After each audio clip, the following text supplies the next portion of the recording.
Hi guys, I'm McKell, and I received a 9 out of 10 in the subject of art at school. Yes, thank you. It's a good grade. Thank you very much. What I would like to look at today is whether or not we should in fact be grading art in school. So to showcase this point, I'd like to welcome my 3 willing victims back up on the stage, please. I don't know where you're all hiding. Okay, come on, round of applause, please.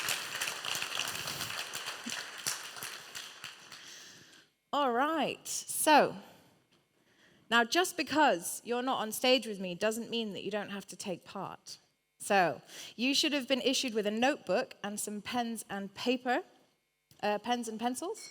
This is for you, thank you. So you can go and stand at your drawing station. I'll have you over here. And you will be at the one at the end, okay? So everybody's going to join in now, and I'm going to be drawing as well. So what I'd like you to do first, I want everyone to close your eyes. And I want you to imagine a horse. And this is your chance to be creative. So have fun with it. Think about what your horse might be wearing. Does your horse have any friends? Where is your horse standing, sitting, and what is your horse doing? And once you've visualized that, I'd like you to open your eyes again. We're going to draw. We're going to have 2 minutes to draw this horse. It doesn't sound like a long time, but as we know, TED Talks have a limited time frame, and you'll be surprised what you can achieve in 2 minutes. Okay, so is everybody ready? Good, let's crack on. Last 5 seconds to finish off the last flourishes on your horse. Brilliant. Okay, guys, thank you so much. Now I'm going to ask my volunteers to turn their pages around, if you don't mind, please. So that everyone can see. Can you do it? Yeah. Awesome. Great, great stuff. Woo! Yes, absolutely. Well done. Well done, everybody. Amazing. Right, so what I want everybody in the room to do now is to think about how that task made you feel. Is it something that you enjoyed? I heard a few giggles down here. I'm pretty sure you enjoyed that one. Or maybe you felt frustrated. Okay? So now you've been in the position of the student. It's time to take the position of teacher. So you are going to look at your horse and you're going to give it a grade out of 10, because that's what we're here for. Okay? All right? You don't have to write it down.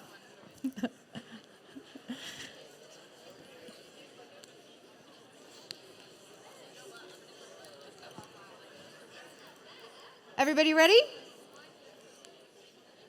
Okay, so now I'm talking to those of you. Is everybody with me?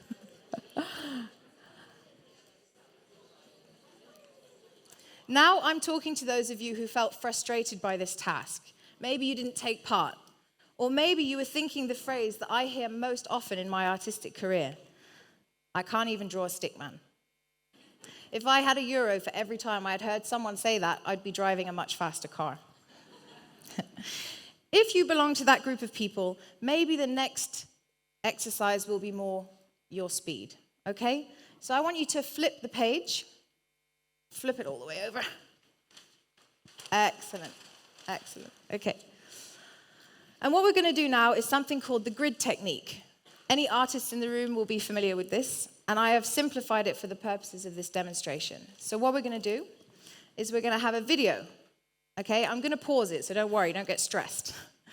So first of all, I need you to take your pencils. Okay, you guys, you need pencils. Here you go. Pencil, pencil. And we're going to start by drawing a big square at the top of our page. Okay? Don't worry too much if your lines aren't straight. Yeah, please go ahead. Nice. All right.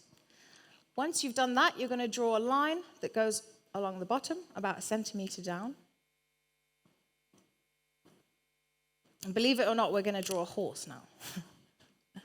Okay? So this is going to be more structured for you.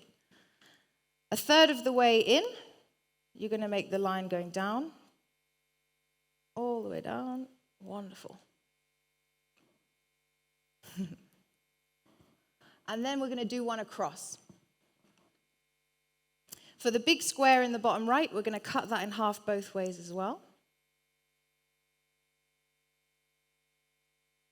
And then for the last 2 lines on the grid, we're going to start in the middle of these boxes and go all the way down to the line at the bottom.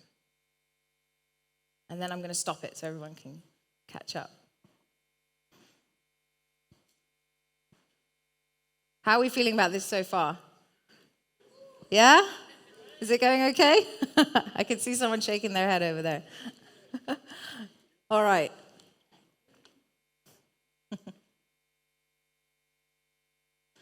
Don't worry too much. The video is going to demonstrate the point that I'm trying to make. Okay, so now we're going to move on to the next stage. Okay, guys? Yeah? So, we're going to start positioning the elements of our horse. So we're going to start with a circle for the rear. Feel free to go around as many times as you want until the circle is in the right place for you. Then we're going to move on to the next shape, which is going to be a rounded square. So let's call it a squircle. It's got rounded corners, and if you look in the video, it's going to show you which coordinates you have to cross. So try to pay attention to the positioning of your squircle. Okay? It's going to go slightly above and slightly below these lines here. Next up, we're going to put a circle in the top corner for our head. And then another little square circle squircle for our muzzle. Everybody following so far, I hope? Right, don't forget your ears, because a horse without ears can't hear you. And then we're going to start with our knees and ankles. Try to pay attention to where these circles are going in relation to the grid that you made at the beginning. Right. Wonderful stuff. So now it's paused again. Can we make some noise if we've finished? Yeah, really quick. Great. Good job, guys. Now think of our volunteers on stage. It's a lot of pressure, huh? They're doing a really good job. Okay. So when you're ready, I want you to swap to pens. Okay? Now this is a one-way street. Once you make a mark with the pen, you cannot go back. Okay? I can hear them all clicking. That's great. Wonderful. Fantastic. Okay, is everybody ready with their pens? That's looking really good. Okay. You're going to swap to your pen as well? You got your pen? Yep, fantastic. Okay.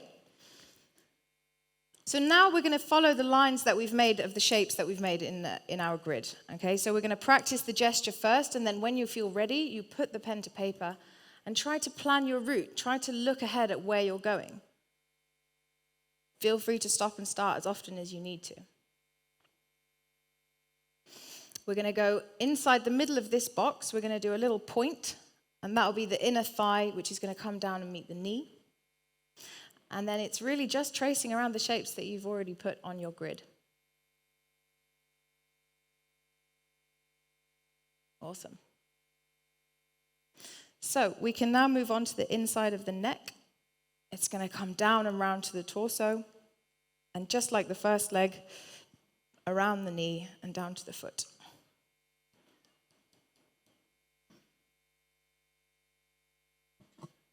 Again, you find the center of that square and bring it down to meet the back of the front leg. And then when you're ready, we're going to do the stomach of the horse. And that's going to start below the first reference line and finish above it. So you can put your coordinates on if it makes it easier for you. And then you're going to do like an S shape. Up to the ears and around the ears and around the face. We're nearly there, guys. Right. So hopefully you've all kept up. Now it's time to add the nostrils and the eyes. And don't forget to add a mane and tail, because no one wants to look at a bald horse. Okay?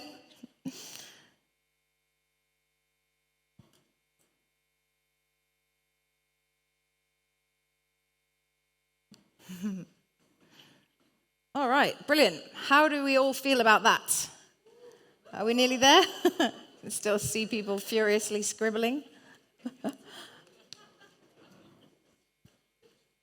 Okay, great job, guys. You've had a bit of extra time there, so that's lucky for you. So now, once again, I'd really like you to think about whether that activity was frustrating or enjoyable, and how did it compare to the first activity? And then, of course, I'm going to ask you to give it a grade out of 10. Now, this should be easier because you're comparing what you have in front of you with the destination image that I presented. So if your horse looks 70% similar to mine, that would get a 7 out of 10. All right, so I really want you to be grading your own work here. Yes, I did draw that, yes. All right. Now, by a show of hands, did anybody in this room grade either of their horses a 10 out of 10? You can be honest. Okay, I need to see all of your horses later. Okay, because you've got me beat. I'm only a 9 out of 10. All right? Fantastic. But what I'd like to put to you, to achieve a 10 out of 10 would mean that your artwork was 100% correct. Can artwork ever be correct? Should we be grading artwork then? If a 10 out of 10 is not attainable, why are we grading it? All right. So I'd like you to give another round of applause for my volunteers. You've been really great. Thank you so much for demonstrating. That's fine. Yeah. You can go off stage. Thank you so much. So I'd like to follow up with some more examples of creative expression. Here we have some coloring in. Once considered a kid's activity, right? Now we're seeing it in the form of adult coloring books. People are using this to combat stress in their day-to-day lives. It's a mindless, creative task, and it's really easy to achieve a good result. And if you want to really play with it, you can choose the colors in a controversial way. You can make your flowers green and your leaves pink. The choice is yours.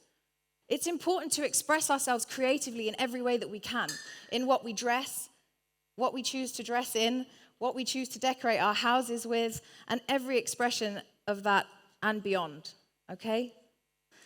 Now I'm going to show you an example of a piece of artwork that I did in 2008. I was fresh out of the education system. These tools and techniques that were taught to me were drummed into me, and this was the kind of work that I was able to produce because of it. Years and years of practice. I put to you that any one of you in this room could learn to draw like this. Even if you don't feel that you have any artistic talent, it's important to take the classes and actually learn some. You're not going to refuse to take a French class because you don't already speak French, okay? So with years of training like any skill, this is possible. Now I'm going to show you a painting that I did a lot more recently. So these are 12 years apart. And as you can see, they're a completely different thing. This, for me, was a painting I had to learn how to ignore the skills that were educated into me. I had to put that to one side, and it was really challenging, actually, to do that. And here I've created something without destination. I wasn't copying anything. I wasn't repeating anything. I didn't even know what I was going to get at the end of it. The only thing I had to do was have fun and know when to stop. So, why are we educating in schools so forcefully? Why are we giving grades to people and telling them that their work's not good enough? We should be encouraging creative freedom at every step of the way. We should set grades aside and we should make tools and techniques completely optional. So whereas I'm really grateful for my 9 out of 10, it helped me to achieve a place in secondary education and go on to study art and turn it into a career for myself. I still think that we should challenge this system because anybody receiving lower grades is immediately unmotivated and they're not going to try. And actually, all the opportunities that were presented to me should have been presented to them. So, what I would like to say to the students among you, do not let a bad grade put you off. To the parents, encourage creative freedom in your children at all ages. And to the education system, stop grading art. Art education is not one size fits all. Thank you very much.